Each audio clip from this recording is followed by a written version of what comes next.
They called the cops before I even finished opening my first box. You ever have a day start so sideways you just stand there blinking, trying to catch up? I mean, I'd barely turned the key on my new place. Just me, a couple boxes, a folding chair, nothing wild. When this woman comes storming out like I'm the burglar of the century. She had a stack of printed papers, her phone out filming, and before I could even say hi, she was dialing 911 on speaker, shouting about trespassing and paperwork. Yeah, that happened. Let me back up a sec. The sun wasn't even high when I rolled up to my little cabin. Rented a moving truck way too big for the road, hands shaking a little, but from excitement, not nerves. At 38, after a lifetime of bland city apartments and years crunching numbers as an accountant, this patch of pine, stone chimney and all, was my shot at a new start. Birds chirping, a leaf blower buzzing somewhere off, it all felt promising. I started unloading, careful with that first box. Kitchen stuff, mostly grandma's old ceramics wrapped up, the only real heirlooms I've got. Next thing, I hear a door slam.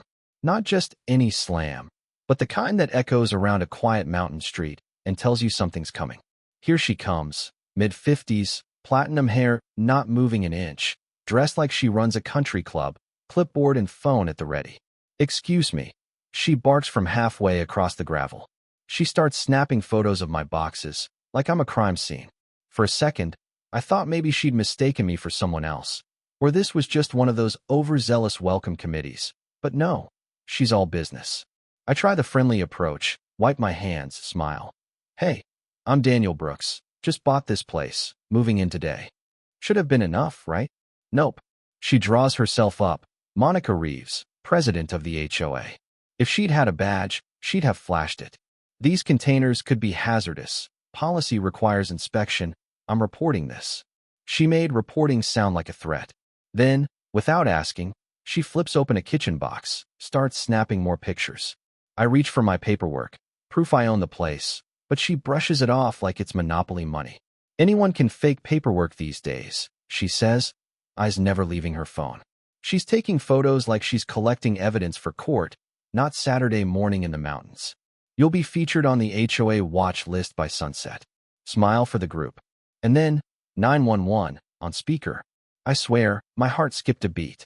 There's a trespasser here with a truck. I doubt his documentation. He's making noise. Saturday morning, 10 o'clock, and suddenly my move is a federal case. She hangs up, arms crossed, and we stand there in this weird, silent standoff. Every 30 seconds, she glances at her watch. I don't know if I should call my lawyer or just wait. Then Monica waves over two neighbors. One's filming me, the other's texting furiously. They're not talking to me, just staring. Diane, the more nervous of the two, checks her watch and says, "Police will be here in 3 minutes." 3. Like she'd called them herself. The whole street's gone quiet. I look around, realizing everyone's hiding behind curtains. No dogs barking, no kids, nothing. Like the whole neighborhood's holding its breath. Just when it feels like I'm about to be tried in the court of HOA, a security contractor walks by. Looks official, radio and all. He tips his cap, tells Monica their patrol contract ended last month. No more security. She looks pale for a second, then recovers. I turn to Diane, hoping for sanity, but Monica steps between us, keeping her witness close. Then, a gust of wind. Monica's research papers scatter everywhere. One tumbles under my truck. I can't help but see the symbolism. Finally, cop car arrives. Monica's waving like she's flagging down a fire engine. The cruiser stops, and out steps Officer Carter, who, it turns out, knows me. Like, actually knows me. Big grin, handshake. "Daniel, haven't seen you since the charity fundraiser." It's surreal. His partner nods, asks about the move. Monica's jaw drops. Diane steps away. Carter tells Monica, in front of the crowd now gathering, "Daniel here's helped us organize fundraisers for years. Raised over $15,000. Suddenly, I'm not a criminal. I'm the guy who helped the community." Carter reviews my paperwork. All official, notarized. Welcome to the neighborhood. Monica tries to push back. Permits. Noise violations. But Carter just laughs. "Ma'am, I see someone moving during the day. No violations here." Her face turns red. Neighbors drift out, whispering, laughing. Carter gives Monica a gentle warning. 911's for real emergencies, not moving boxes. Any more calls like this, there'll be fines. Monica stares, deflated. The police leave, the street relaxes. For a moment, I'm not the outsider anymore. But, Monica wasn't done. That night, she's on her porch, making calls, notebook in hand, voice low and urgent. Next morning, my trash cans have orange stickers. Improper placement violation. Same spot as every house. Neighbors start telling me their own stories. Patio chairs banned, colors policed, fines for holiday lights. Seems like Monica's rules change based on mood and target. Sunday night, the clubhouse is packed. Monica's at the podium, drama queen mode, laser pointer and poster board full of evidence, photos of my moving truck, my boxes. Daniel Brooks disregarded protocols, caused chaos, required law enforcement. The room turns, half skeptical, half bored. Julia Evans, third row, gives me a nod. I stand, introduce myself. Sorry about the kitchen drama yesterday. A few people chuckle. Monica points to a folder, community regulations, 48-hour notice, supervision required for all moving activity. Diane hands her a bunch of barely legible pages. I ask, can we see the minutes from when these rules were approved? Signature logs. Monica freezes, shuffles papers. A retired lawyer in the front row pipes up. HOA presidents can't invent rules. There has to be a vote. Room murmurs. Monica slams her hand on the podium, shouts, I protect this community. But the tide's turning. People whisper, a few leave. The lawyer stands. Community members have a right to ask questions. Suddenly, it's not Monica's show anymore. After the meeting, Monica doubles down. Formal complaints to the county, anonymous cars watching my house, more violation notices. Neighbors start banding together. Mr. Patterson helps me carry my couch. Others join in, swapping moving stories, sharing advice. Monica comes out, taping red, violation, papers everywhere. Even hands one to Mr. Patterson, who just shakes his head and tells me, she's never tried this before.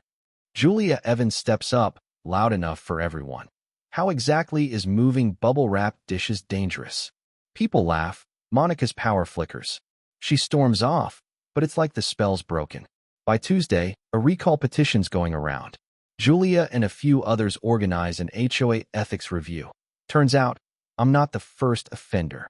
Carter stops by, tells me Monica's misuse of 911 is now on record. One more call like that, she'll be fined.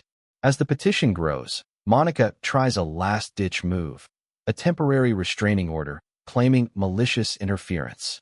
Even Carter admits, most ridiculous filing I've ever served. The whole thing gets dismissed. Come Thursday, the community gathers for the recall vote. Monica sits stone-faced as Julia, now interim president, runs the show. Ballots are counted, 27-4, Monica's out. She reads a forced apology for wasting police time and admits her mistakes, but it's hollow. Carter's there, backs the community's new rules. 911 is not for HOA disputes, period. After that, things change. People relax, share stories, plan barbecues, invite me to the holiday contest. Monica packs up and leaves. Her house sits empty, and no one seems to miss her. I set up my office overlooking the valley, finally feel like I belong. The air feels lighter. The lesson? Power built on fear cracks the minute someone stands up. When bullies face a united community, the story flips. Looking back, I'm still amazed a single 911 call kicked off the chain reaction that brought the neighborhood together. Carter waves whenever he drives by. Julia runs the HOA with actual common sense. The silence that protected Monica for years got replaced with real conversation. People finally asking questions, supporting each other, deciding together how to live. So, yeah, that's how I started my new life. Getting accused, humiliated, vindicated, and accidentally kicking off a local revolution. If you've ever tangled with an out-of-control HOA, you know exactly what I'm talking about. Power only works if we give it away. You don't need permission to live in peace. You just need to stand your ground. Drop a comment if you've been there. Tell me what you'd have done. Was I right to stand quiet? Or should I have pushed back sooner? Community, justice, or something in between? I'll be here, coffee on the porch, finally home.